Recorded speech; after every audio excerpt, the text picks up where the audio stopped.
আল্লাহ যে আছে এর দলিল কি? কোরআন হাদিস থেকে দলিল মানবো না, কারণ এগুলো তারই কথা। এটা আমাদের যে ভাই প্রশ্ন দিয়েছেন, তিনি যদি আমাদের কোনো নাস্তিক ভাই হন বা অন্য ধর্মাবলম্বী ভাই হন বা যেই হন না কেন, তাকে আমি বলতে চাই, আল্লাহ যে আছেন এটা প্রমাণ হলো আপনি নিজে। আপনি আপনার লাইফটা কোত্থেকে পাইছেন? নেট থেকে ডাউনলোড করে নিছেন? কি বলেন? আপনি নিজেকে কোত্থেকে পাইছেন? আপনার আব্বা আম্মা আপনাকে নেট থেকে ডাউনলোড করে নিয়ে আসছে? ভাইরা আমার, আমাদের অস্তিত্বই আল্লাহর অস্তিত্বের সাক্ষী। আল্লাহ রাব্বুল আলামিন বলেছেন, ওয়াফি আনফুসিকুম আফালা তুবসিরুন, তোমাদের অস্তিত্বের মধ্যেই আল্লাহর অস্তিত্বের নিদর্শন আছে, তোমরা কি দেখো না?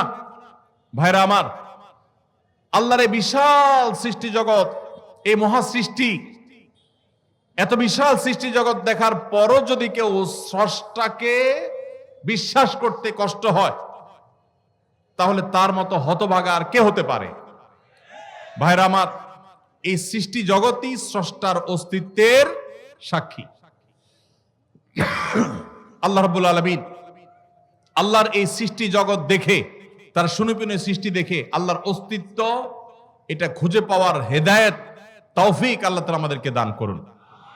ভাইরা আমার, আমরা যদি আমাদের অস্তিত্বের দিকে তাকাই, আল্লাহ সৃষ্টির দিকে তাকাই, সূরা মুলকে শুরুর আয়াতগুলো যদি অনুবাদ সহকারে আপনি পড়েন, কোরআন জুড়ে আল্লাহ রাব্বুল আলামিন যে বলেছেন আল্লাহ রাব্বুল আলামিনের সৃষ্টি শৈলী নিয়ে, সেগুলো যদি আপনি অধ্যয়ন করেন, পড়েন, তাহলে দিনের আলো মতো পরিষ্কার হবে যে আল্লাহ রাব্বুল আলামিনের অস্তিত্ব এটা ওয়াজিবুল উজুদ, এটার অস্তিত্বহীনতা কখনো কল্পনা করা যায় না।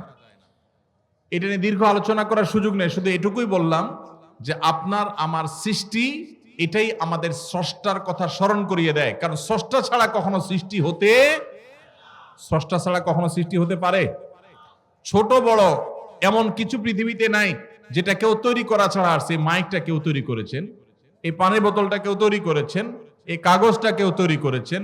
প্রত্যেকটা জিনিসের যেরকম কেউ না কেউ তৈরি করেছে, ক্রিয়েটর আছেন, সেখানে এই মহা সৃষ্টির এত কিছুর আমি আপনি সহ আমাদের এবং এই আল্লাহর এই সৃষ্টি জগতের যে বিশাল আয়োজন, এগুলোর কোনো ক্রিয়েটর নাই। এর চেয়ে হাস্যকর কথা আর কি? আল্লাহ তাআলা আমাদেরকে হেদায়েত নসিব করুন।